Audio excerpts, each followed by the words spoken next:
जय माता दी दोस्तों हमारी हिंदू मान्यताओं के अनुसार सकट चौथ का व्रत यदि कोई विधि विधान से रखता है तो सकट माता और भगवान श्री गणेश जी की कृपा से उनके बच्चों पर कोई भी अला बला नहीं आती है। वो सदैव उनके बच्चों की रक्षा करते हैं।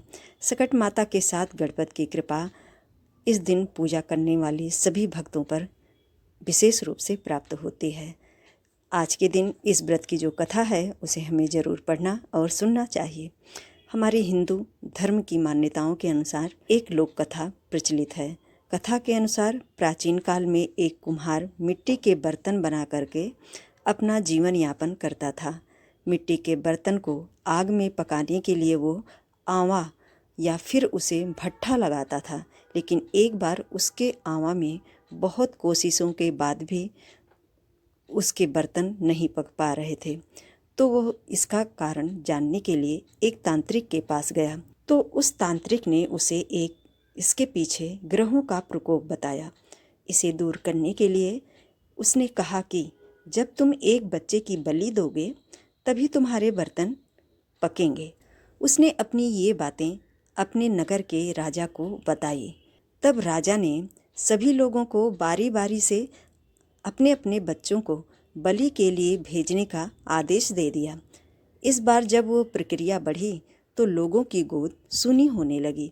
एक दिन जब एक बूढ़ी विधवा माँ की बारी आई तो उसने अपने इकलौते बेटे को बलि के लिए जाने से पहले हाथ में एक सुपारी और थोड़ी सी दूर्वा थमा दी और उसे विश्वास दिलाया कि जब तुम आग के आंवे में बैठना तब अपनी मुट्ठी में इन चीज़ों को बंद करके गणपति का नाम सुमिरन करते रहना। तुम्हें कुछ भी नहीं होगा, क्योंकि तुम्हारी रक्षा भगवान गणेश और सकट माता जरूर करेंगी।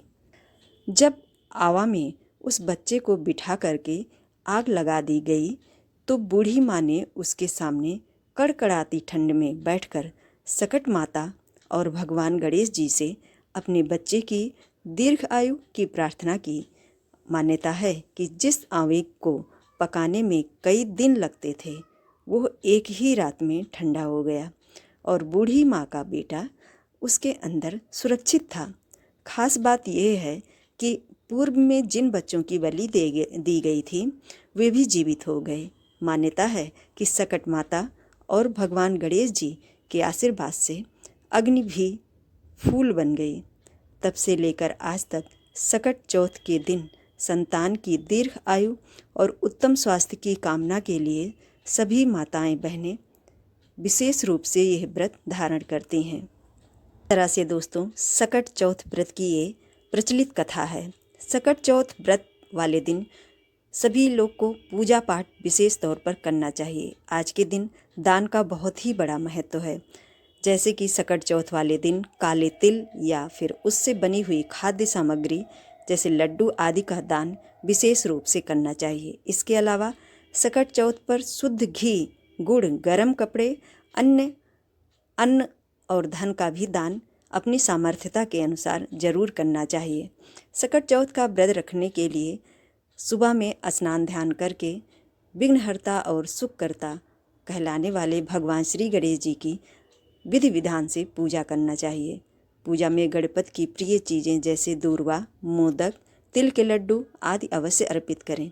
गणपति की पूजा के बाद सकट चौथ व्रत की कथा को पढ़ें और सुनें।